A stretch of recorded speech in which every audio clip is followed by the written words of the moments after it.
My fingers are purple. Mm-hmm. From my hair. It looks like it was like severe, like fucking. Oh, I could blood going to my hands.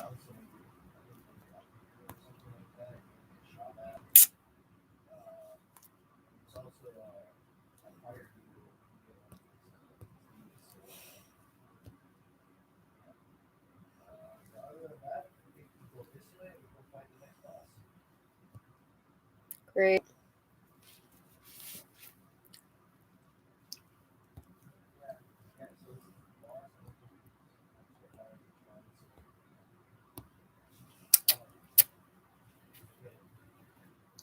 Thursday. Thursday.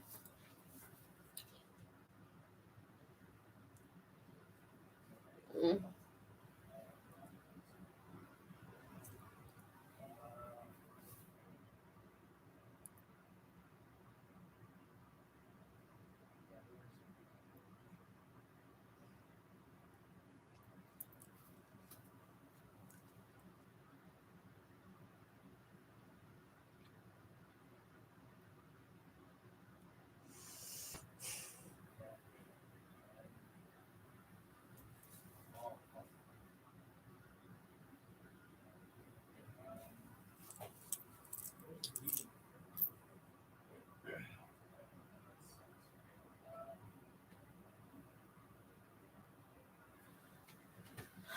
Juliana's calling. I'm still awake.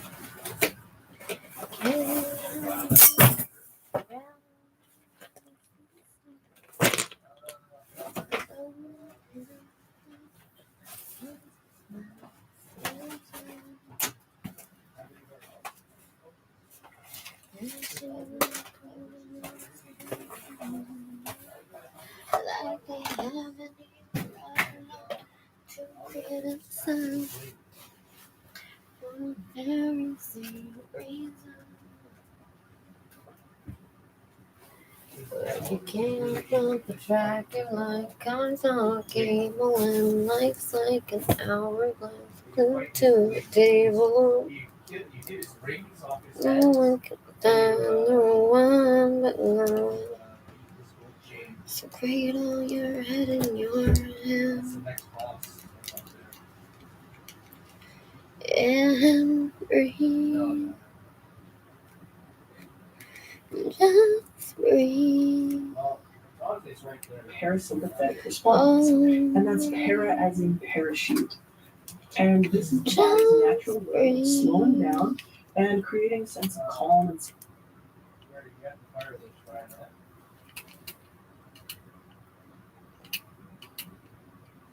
I don't even want to look at this shit. Thank you. And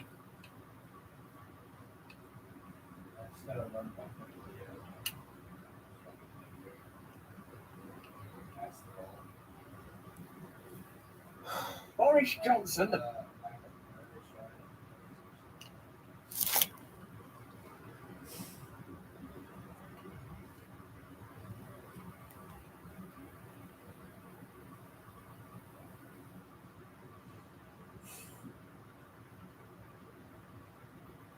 I thought there was a way to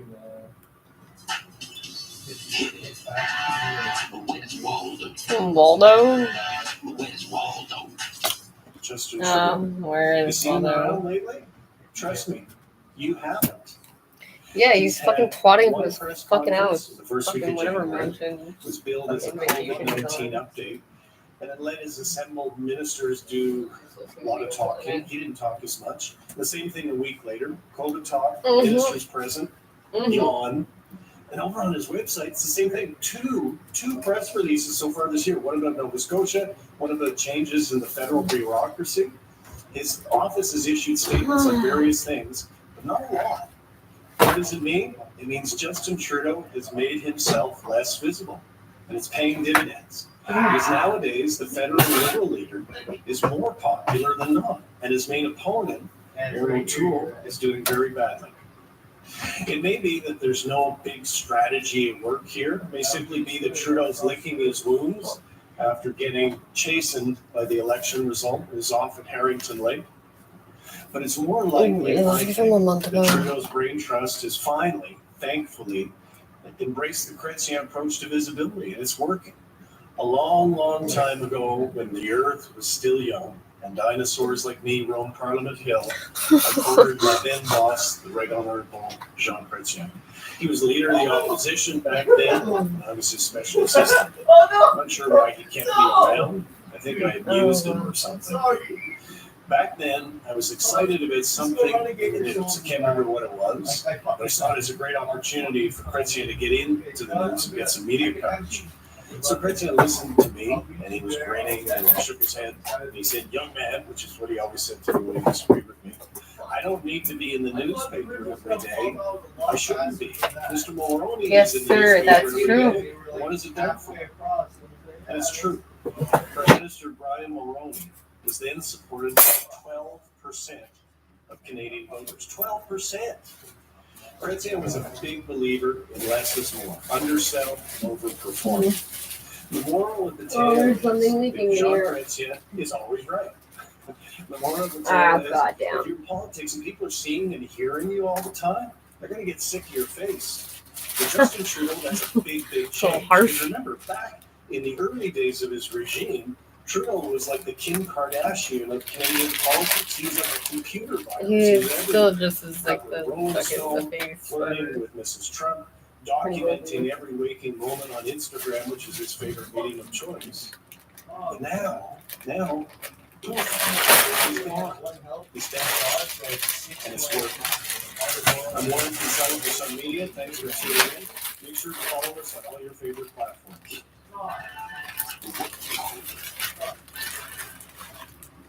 In Quebec, a group of young black people gathered in a park at night are called Tell me, please. friends. We are all Quebecers.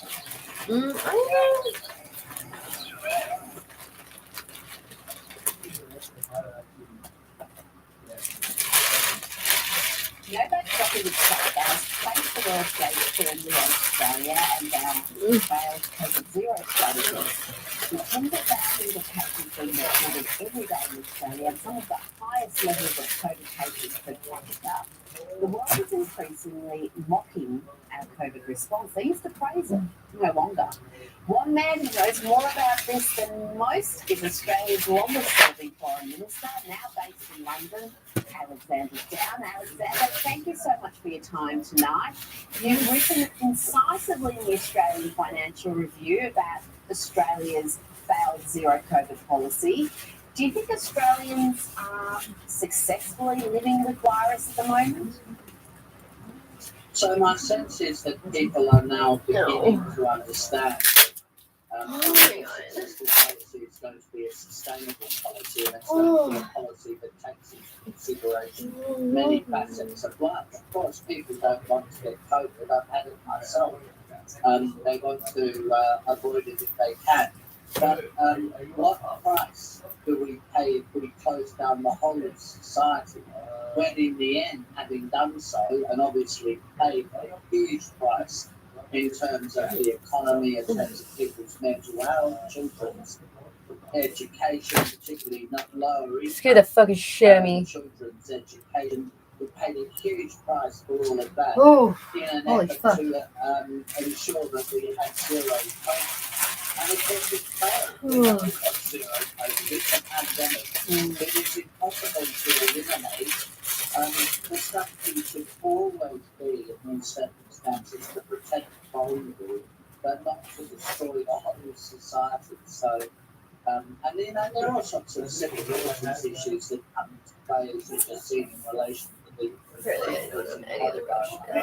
how bad is that?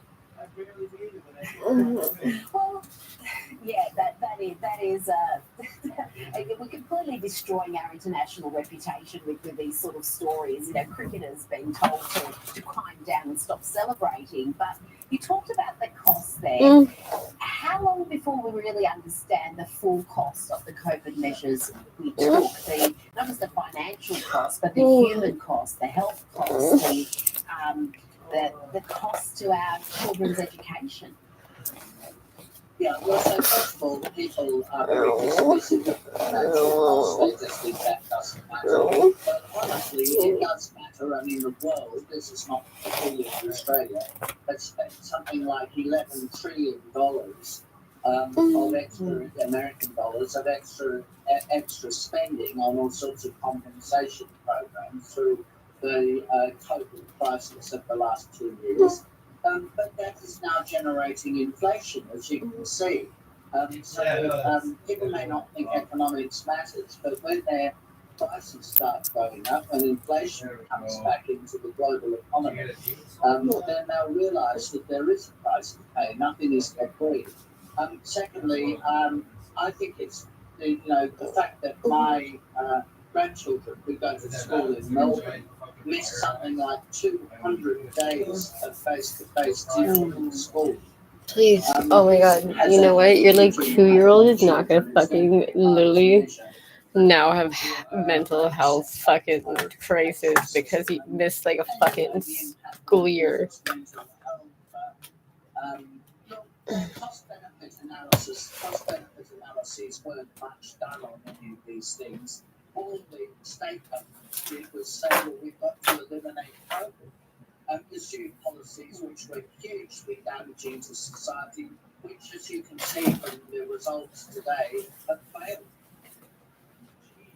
Well, yeah, they have that, and they were always going to fail because it's a virus. It's going to be endemic, and we knew that almost right from the start. Now, I want to bring to your attention this tweet from former South Australian Premier Mike Rann. I'll read it out. He said, when Australians were told the truth by scientists, they were prepared to make sacrifices in fighting this pandemic. They weren't told that the Australian government was prepared to knowingly sacrifice some Australians in the name of its new ideology. Now, what's your... Yeah.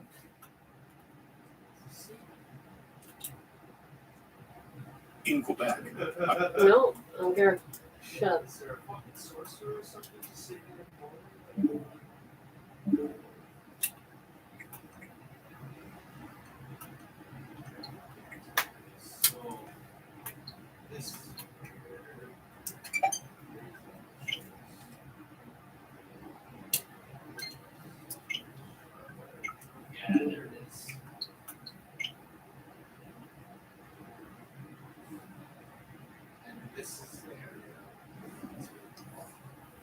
Richard Southern joins us now with the day's top business stories, and we begin with the price at the gas pumps. Hey, Richard. Hey, Erica, happy Friday Junior to you.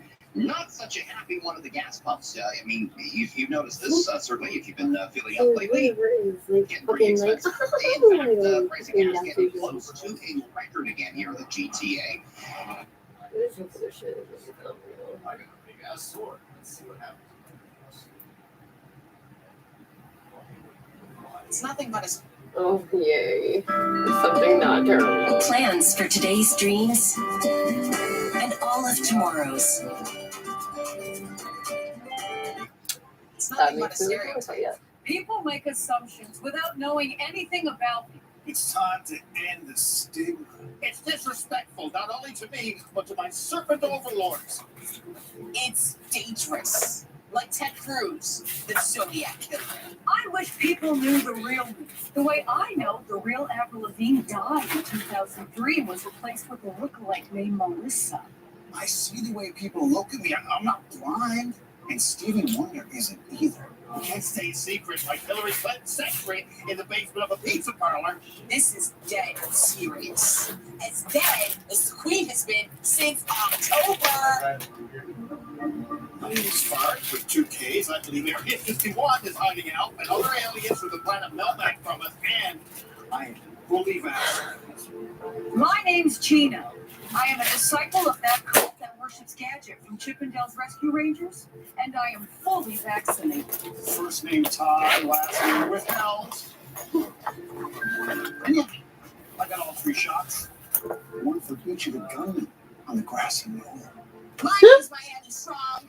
Justin Trudeau did 9/11, and I just got my booster. And Sigma. Conspiracy theorists. We're not all anti-vaxxers, you know. Except for polio vaccine stops. Turn you gay. Okay. Yes.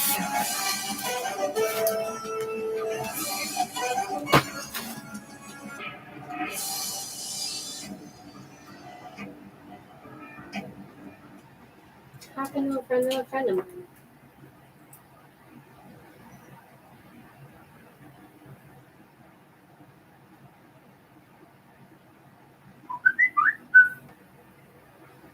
Hey guys.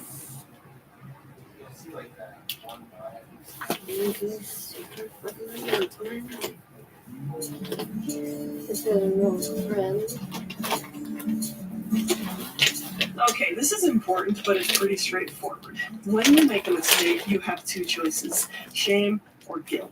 So let's say you hurt someone you really care about. Guilt says, oh, what I did was wrong, I made a mistake. Shame says, I am a mistake. There's something wrong with me. So let's say you flirt with your ex on the internet while you're in a committed relationship. Your girlfriend finds out, you have a huge fight. In this case, shame doesn't look like drooping your head, it looks like hot shame. Maybe you scream and yell about what she does wrong too. You blame her for snooping, for being oversensitive, for overreacting, and then storm out of the apartment and drive off. But as you do, deep down, you feel like a loser.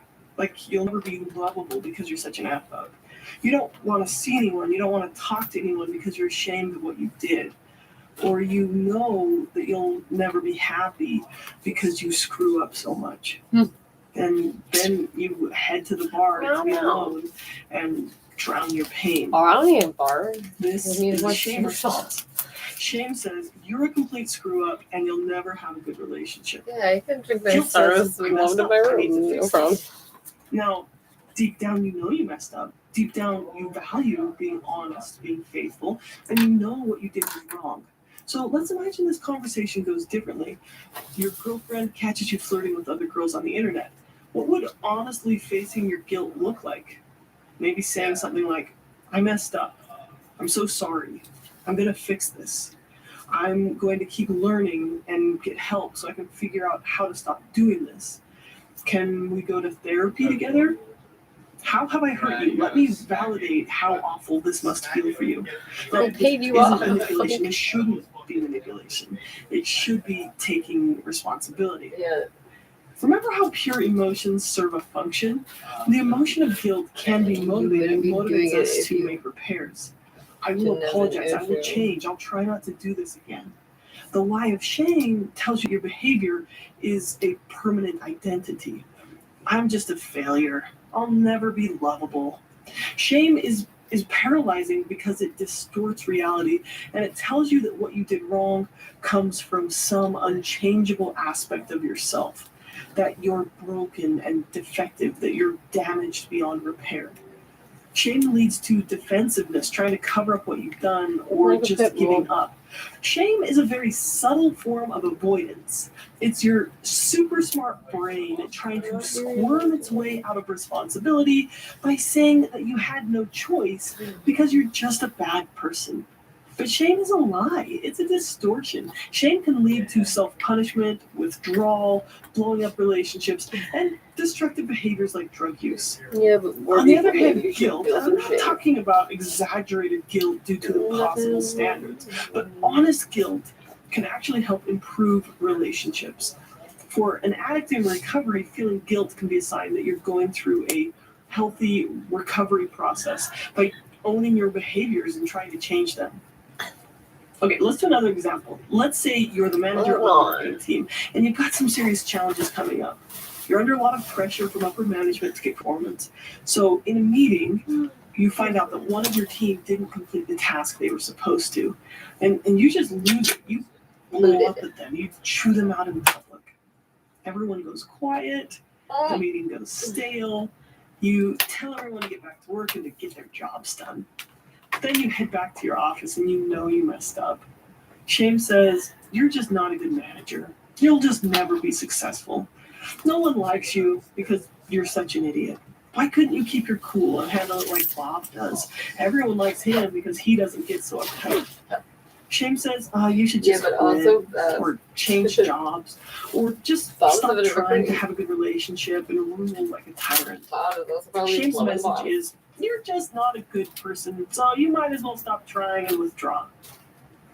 Guilt would say, dang, I messed up. I need to apologize. And then you need to try to make repairs.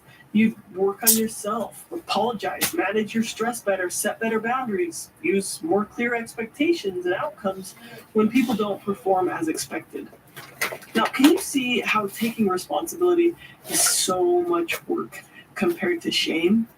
Shame feels like self-righteous self-punishment. It feels a little vindicating, but it's really just a sneaky way to evade responsibility for your actions, for the work it takes to make repairs. And shame leads to lost opportunities, cutting yourself off from others, drug use to numb the pain, leads to low self-esteem, and in general, just not growing. It's just wallowing in a pool of self-loathing. So, what to do? Here are 3 steps to letting go of shame. Learn to identify it, face it, and take responsibility. So first, get good at recognizing shame's story in your life. What does shame sound like for you? Maybe write down the way you talk to yourself when you shift to shame. And then catch yourself doing it. When you catch yourself shaming yourself, say, that's shame. That's a lie. Number 2, face it. There's this phrase in treatment, shame dies in sunlight. So just like bacteria is killed by sunlight, shame dissipates when you look it in the eye. Face your shame directly. Say it out loud. Shame is telling me I'm a terrible person. It may help to tell someone about it. They can help you see through the lies shame tells you. This is one of the most powerful aspects of therapy, telling someone about the things you're ashamed of and learning that the shame isn't truthful, that it's not your fault that you're abused, that you're not a terrible human being. Maybe you just have some things to work on. Okay, then check yourself for responsibility. If you think you're a terrible person, what kind of person do you want to be? A patient boss? A faithful partner? These characteristics speak to your values. A value is a direction, not an outcome. A value is something you can always take action on in the present moment. You can always strive to be a little closer to your values. So take responsibility for your actions. When you do mess up, which we all do, let the beautiful but uncomfortable emotion of honest guilt serve its function. Let it motivate you to do the hard thing. Admit your mistake. Try to make repairs. See what you can learn so you don't do it again. But don't get sucked into the shame hole where you just spiral around feeling like crap, but not fixing anything. Okay, you are not broken. You are not bad. You are not irreparable. Don't let yourself believe shame's lies. I hope this was helpful. Thank you for watching, and take care. Most people don't know that when you have depression, some physical structures in your brain actually shrink. But most people also don't know that when you change the way you think, you can actually change the physical structure of your brain. Modern imaging has given us a window into the brain to show us that the brain has plasticity, meaning it changes depending on how you think and how you act. Now, most people have never been taught these simple ways to improve mental health. So that's why I made the course Change Your Brain, 10 Essential Skills to Combat Anxiety and Depression.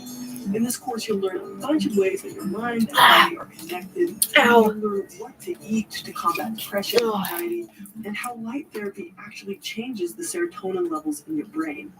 And research shows that it's more effective than antidepressants for mild to moderate depression. Okay. You'll learn that when you improve your sleep, 87% of people see their depression symptoms decrease. These skills are all backed by research. I believe you. It's just like the reality of it. Hey.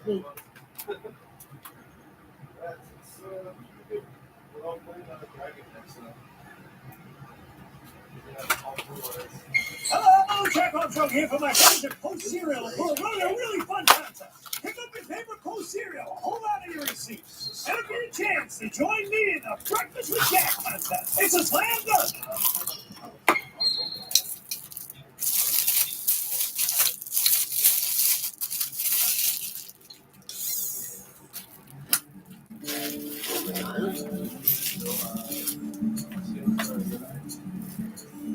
In this episode, you're going to learn about how to use self-compassion as a powerful source of growth and change. And most of the ideas in this video come from Kristen Knapp. She has a wonderful website, selfcompassion.org, with lots of exercises teaching you how to be more compassionate to yourself.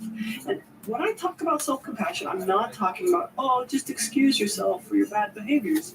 I'm saying, no, love yourself as you are. And that can be the greatest source of creating change. So let's talk about how to use self-compassion to create change. Nope. I even got a fucking compliment from Tony Malone. He's fucking killing that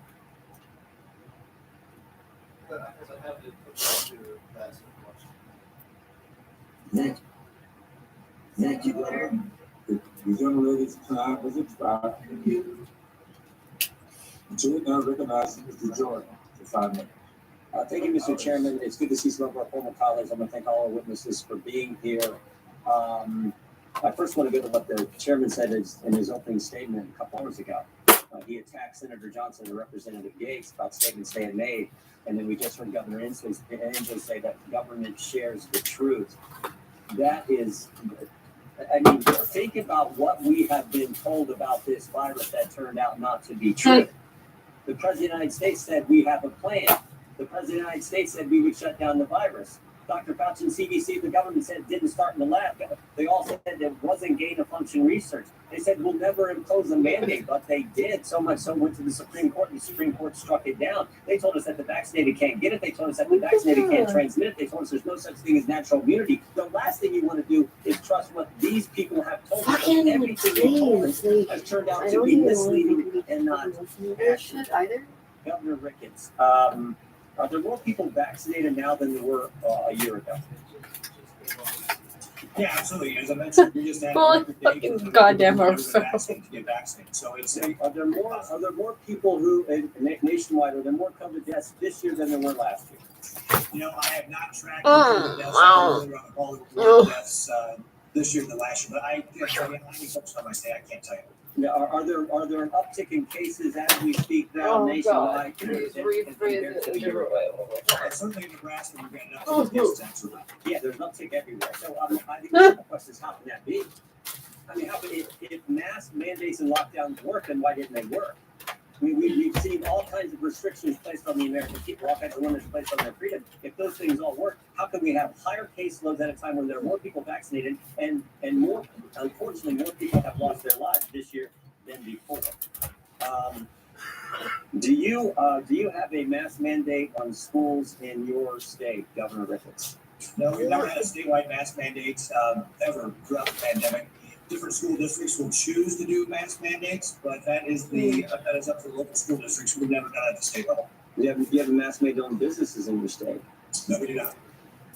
Do you have a vaccine passport mandate in your state, as many cities are now imposing on citizens? No, we do not. Mm-hmm. And in your state, by just about any metrics and measure, I looked at some of this prior to the hearing, you've done very well in all kinds of. One of the things I noticed is you've actually had more families move into your state over the time of the pandemic, which cannot be said for New York, New Jersey, California, and DC, the hardest lockdown states in the country. They've actually seen families and individuals leave their state, move out of their state, and move to states where they actually had freedom. So you actually went up in people moving into your state, is that right? Now, we've certainly got anecdotal evidence to show that there are a lot of people moving to Nebraska for the quality of life. I would just say freedom and quality of life. It's a great state. I've been to your state. It's many of these other places where people are moving. When COVID first happened, did you have some regulations you placed on your economy and on your citizens early on, like most of the country did when we didn't know? Hey there, Booberry. Did you do that? What's up? Nothing. Slowing the spread of the virus, and we can build up the capacity and hopefully get vaccines. All with the goal of protecting our Yeah, it just smells like poo out there, I think. Build up that capacity, got the vaccines. Yum. We do not need to have those restrictions in place. So we're reducing those up significantly, really taking almost all of them off in June. And then with the staff emergency, we do have some. Yeah, so other lawyer that called me told me that if they don't call today, that I need to call them early tomorrow and ask to talk to somebody, put my file on Okay. a higher emergency level or whatever, and that I can or should complain and go to an office. Yeah, because she explained to me that there's like this other thing that A bootsman. I don't remember what she called it, but they pretty much it's like a A kind of like a bootsman. what? A bootsman. Oh, it's like OBOUTO. Like it's yeah, I know what you're talking about. But they pretty much like you give them the thing for the complaints or whatever, and then they're supposed to like It's all the same building, unfortunately. yeah, probably. Because like when I was working at Safari and I went to Normal Club they did the same thing to me because I was like, you guys need to do something about this because I'm gonna get fired. So like they were like, well, it's gonna take 6 months to open an investigation. I was like, what is the point of you? Like, are you like? I'm saying that there's like animals that are being like fucking like given medications by fucking random ass people who just walk in and are like, can I have a job, please? And they were like, yeah, well, you're gonna have to they go to the ombudsman, and it was like impossible. I actually have that page up right now where I have all the government, all the places where you're supposed to contact the government, and they're basically all in the place downtown near my husband. All in the same building, and they all just basically go to the same place, which I'm assuming is Justin Trudeau's Twatter. Anyway, sorry, continue. What? Okay, shit, you have to escalate your complaint. So I have to do that, and they're gonna put it on a higher urgency. Then the lawyer told me that they're getting a team together just to for my file, and that they would be working with Service Canada through all this shit and working with me and all that, doing this. So I have 2 lawyers going on right now. I'm glad you guys started working finally. But it's all from Desjardins, so I'm actually kind of glad Desjardins stepped up. The Service Canada hasn't. And then I don't think we even have government right now. Like our government's about to like literally plummet into fucking nothing. Well, she said like she told me especially this Monday it's gonna be busy, but she did tell me something about like the government isn't like they're not giving they're like too busy, like they're busy with other things or something like that. Oh, and that's why yeah. Everybody's everyone that's No one's like getting me money right now.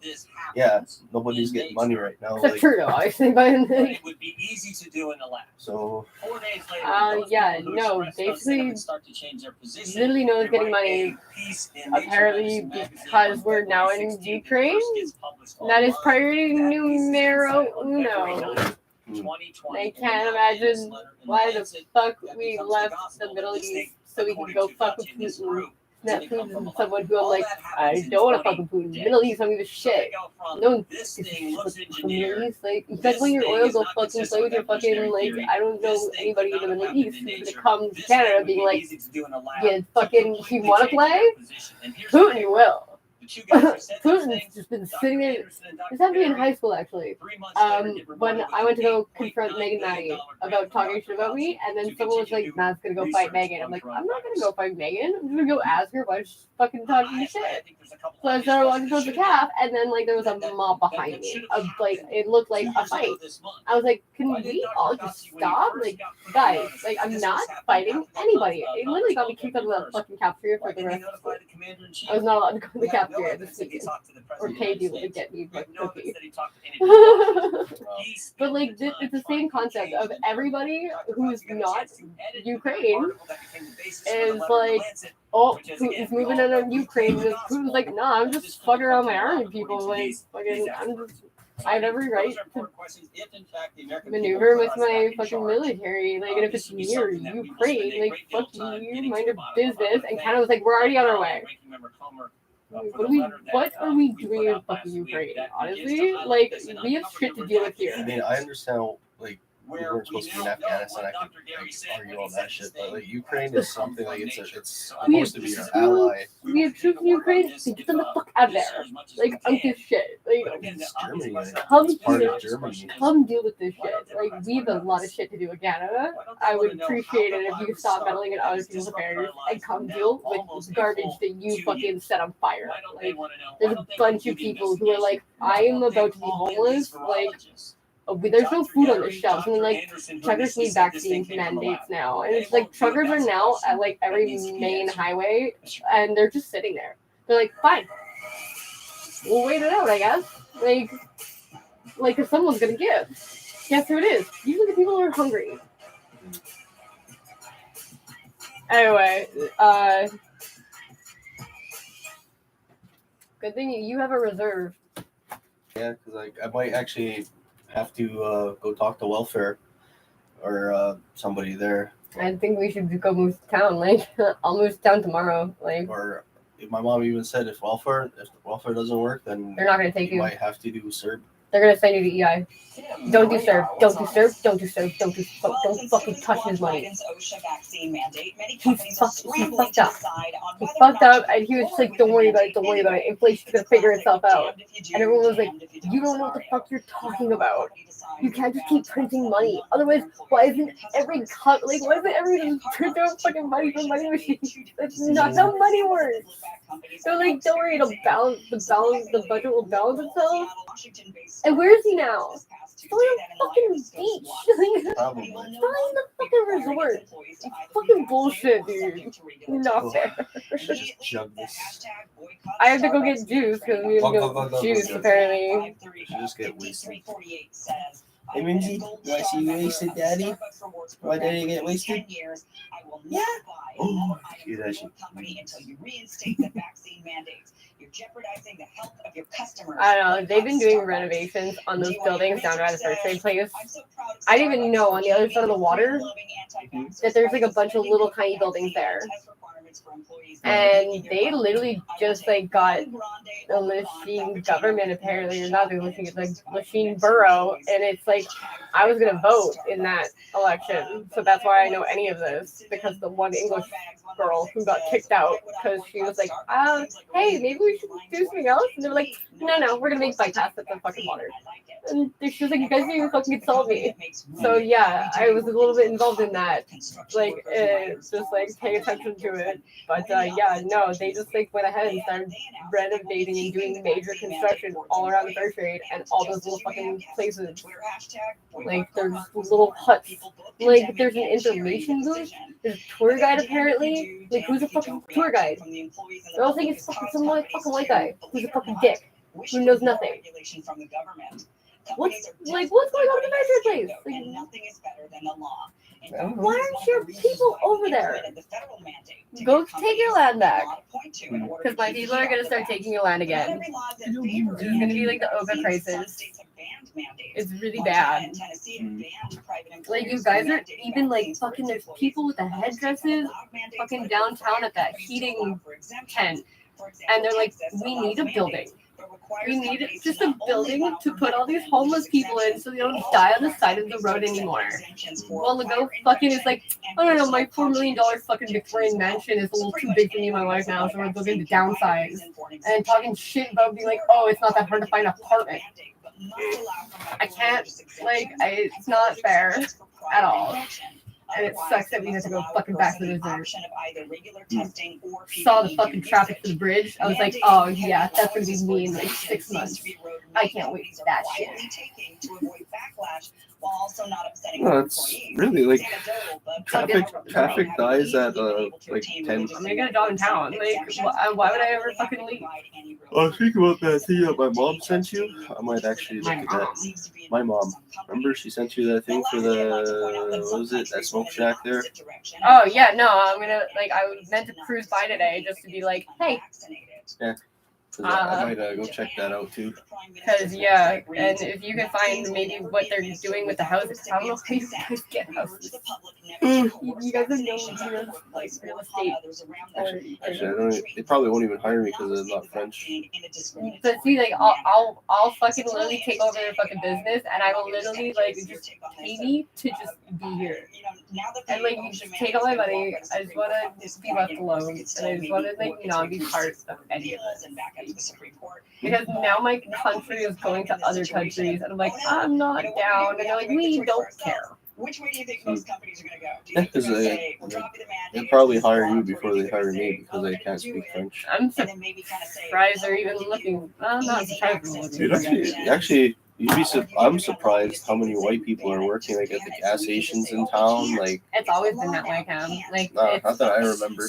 Especially the one near my place. It's always like the old guy with the glasses, and then there was like the fat guy, and then there young was the Native other people ones. don't want to do the hard work. They don't want to do the manual labor. Like, they're not up for it. I'll do fucking slave labor. Like, I'll clean physical shit.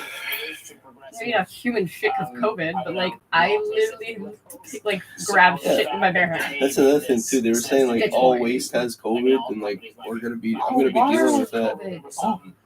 Curtis isn't gonna be working with us anymore. He found another job. Where? It's still at the MCK. It's just now he's doing maintenance on buildings. Why don't you look into that? Like, I'm sure they have like a place where you can go to like apply for whatever upcoming jobs are there. Because your team, your group has always been really fucking not a team, and it's just not a way to do. So I think next year, because I don't think they're building houses, I think that's why Curtis got another job because he doesn't want to be working on roads and shit. I get that. That's what we're gonna be doing next year. Well, jump on that, Cam. Like, see what fucking job opportunities that that MCK is fucking offering, because they're apparently the only ones who actually know how to just be like, do this. We give you this much money. That's the end of the conversation. We don't need to talk about unions. We don't need to talk about fucking all this other bullshit like pays, EIs, and this, and retirement.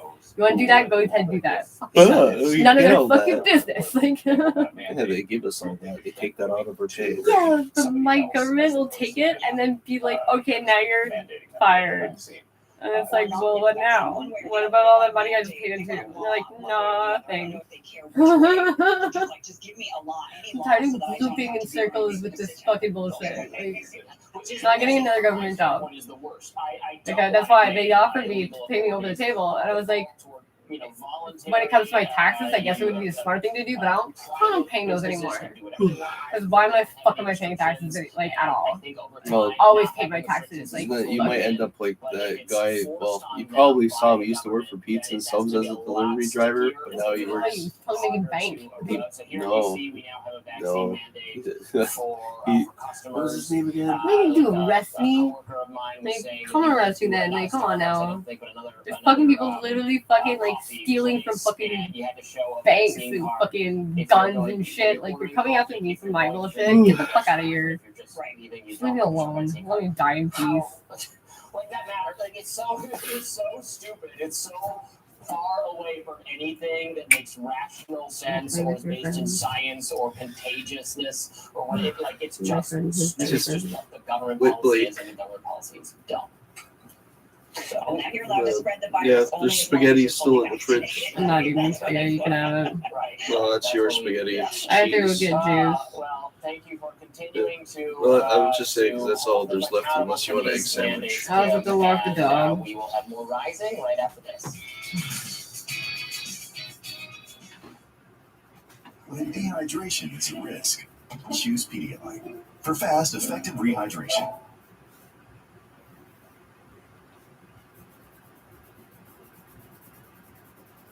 Senator John Ossoff has introduced legislation that would ban members of Congress and their families from trading stock.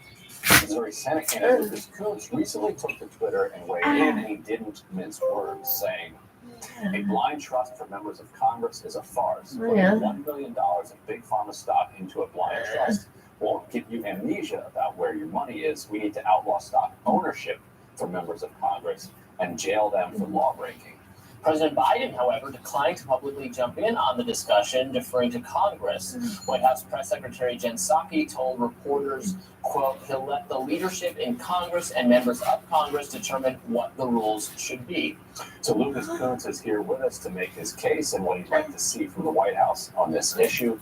Lucas, glad to have you back on Rising. Yeah, thanks for having me, guys. And so your very recent hypothetical became a real case just today. As Punchbowl News reported, we put this up here, that Jon Ossoff himself has somewhere maybe over $1 million of Apple stock in his blind trust. And it's only blind in the most narrow sense of the word because senators have to do public disclosures. And so if Ossoff reads his own public disclosures that would be produced by his accountant, if he reads Punchbowl, if he reads Twitter.com, if he watches this show, he now knows he owns lots of Apple stock. Later today, there will be a very big Senate committee hearing and a vote on an antitrust bill that has passed the House. Oh my God. Ossoff's position on that bill remains to be seen. He's undecided on it. Tim Cook himself, Apple CEO, has been lobbying members of that committee personally, including Ossoff. Punchbowl also reported showing White House owns stock in all of the big tech companies that this bill would refer to. And White House doesn't have it in a blind trust and just completely blew off the question and said, well, hey, I've got a job to do and I'm going to do it regardless of what the financial implications are for me. Ossoff at least is trying to do something about it. But as you say, it's not enough. So can you talk about how you would address this as a member of the Senate? Yeah, absolutely. I mean, the thing is that people in Missouri are so fed up with the system being rigged and with watching the people who are supposed to represent them just go to Congress and get richer and richer and richer, right? Well, our communities get stripped for parts. And so this is just this is the perfect example of that, right? Like every 10 years or so, these members of Congress, they get busted for insider trading, for getting rich off their decisions, and then they always come up with some shiny new political ploy or shiny new object to say, oh, we're going to do something about it. In 2012, when they got busted, they created the Stock Act, where they said, oh, we're all going to, fine each other $200 every time we inside trade now. And come to find out, they don't even fine each other the $200. It's absolutely pathetic. And now they've come up with this new ruse, which in fact Mitt Romney called a ruse back when he was running for Senate, a blind trust. And so, there's this idea that a blind trust will suddenly, incubate them from any sort of criticism. And it's absolutely wrong. I mean, if someone puts all of their, privately held coal company stock into a blind trust, do they suddenly forget where their money's coming from? They don't, right? The Facebook stock, the Apple stock, as you just alluded to, you don't suddenly develop amnesia and know where your money comes from. So you ask me what I would do about it. This is a great opportunity to really build trust and change the system. And it's a very simple solution, right? Ban stock ownership for members of Congress and their immediate families. And if they violate the law, the penalty for them is the exact same as it would be for you, as it would be for me, and the same as it was for Martha Stewart. You go to jail. Yeah, so this is an issue that I think there could be a lot of cross ideological unity on. I mean, I'm not a progressive or on the left, or not a Democrat, but I don't want government political figures to enrich themselves from the knowledge that they have and the rules that they themselves write for these companies. It seems insane that it would be that way.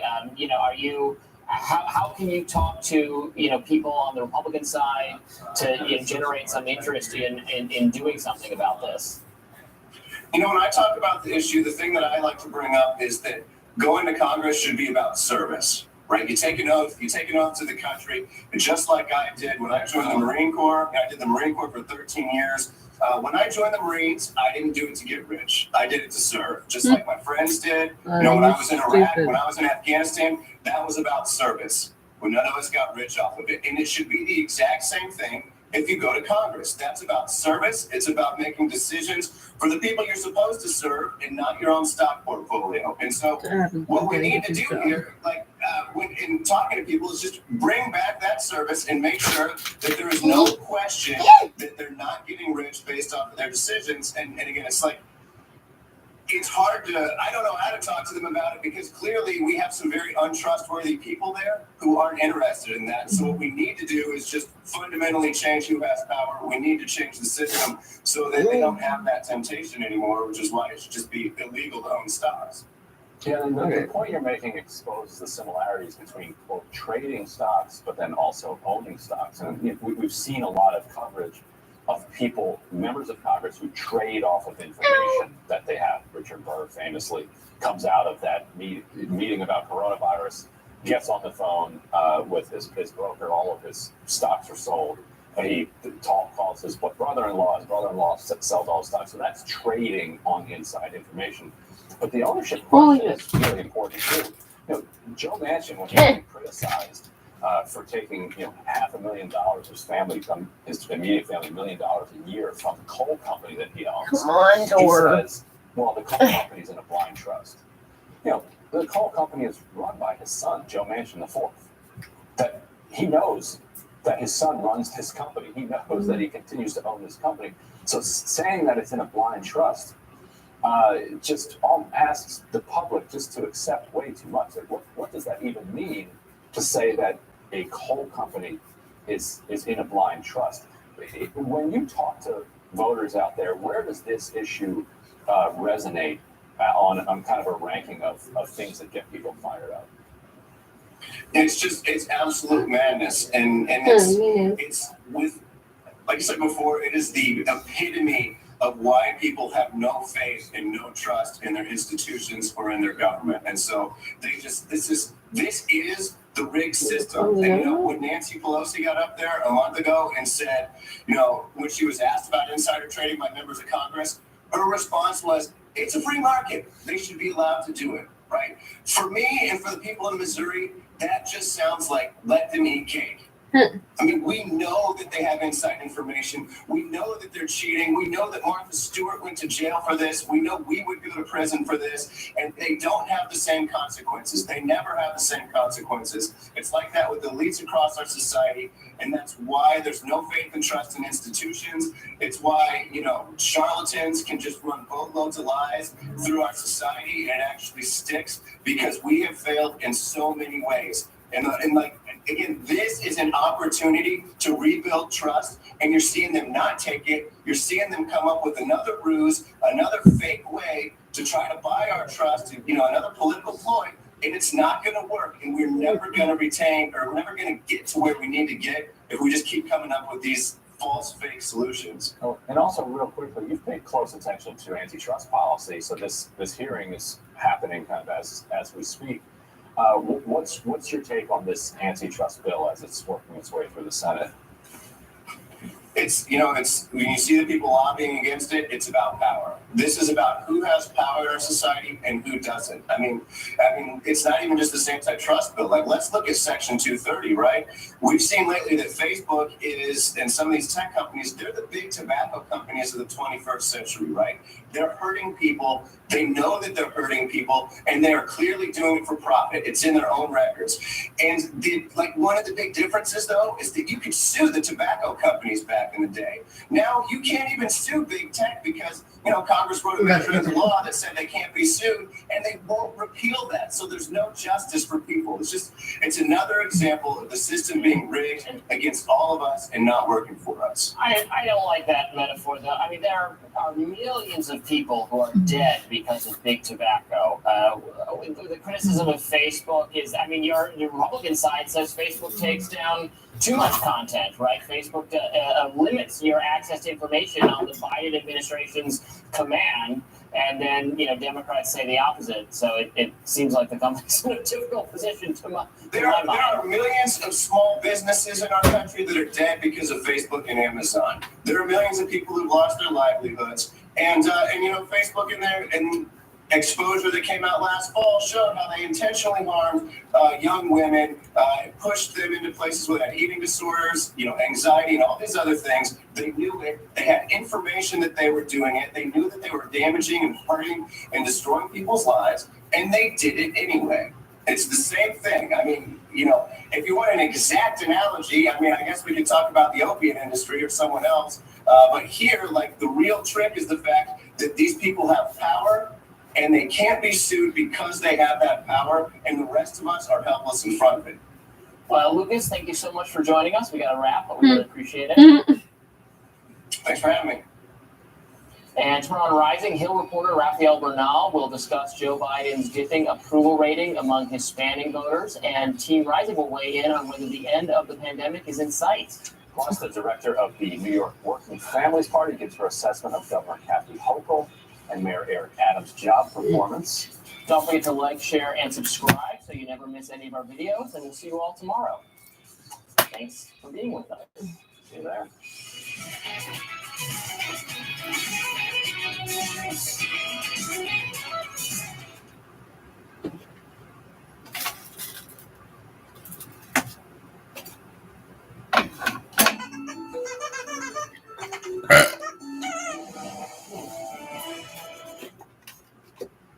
Well, thanks so much for being here. 1 year ago today, Joe Biden took the oath of office as president of the United States. And we're here to tell you that after 1 year, and you take a look at that year, it has been a year of failure, item after item after item after item. Finally.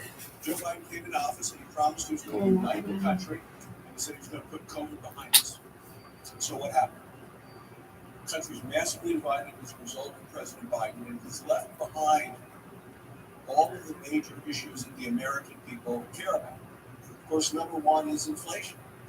So what happened? Well, day number one, he killed the Keystone XL pipeline, attacked oil, gas, and coal, made us more dependent on foreign sources of energy, and as a result, people today are paying $1 more a gallon for gasoline than they were the day Joe Biden became president of the United States. Great. Everybody still does not want to pay anything for gas. Cool.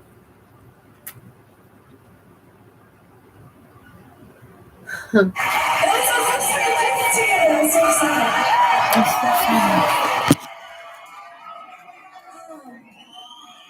so awesome. I love his voice. It's so cool. Such a cool texture. I love it. Anyway, this next one, are you having a good time so far? Obviously, you're drinking. Okay. Obviously, you're drinking.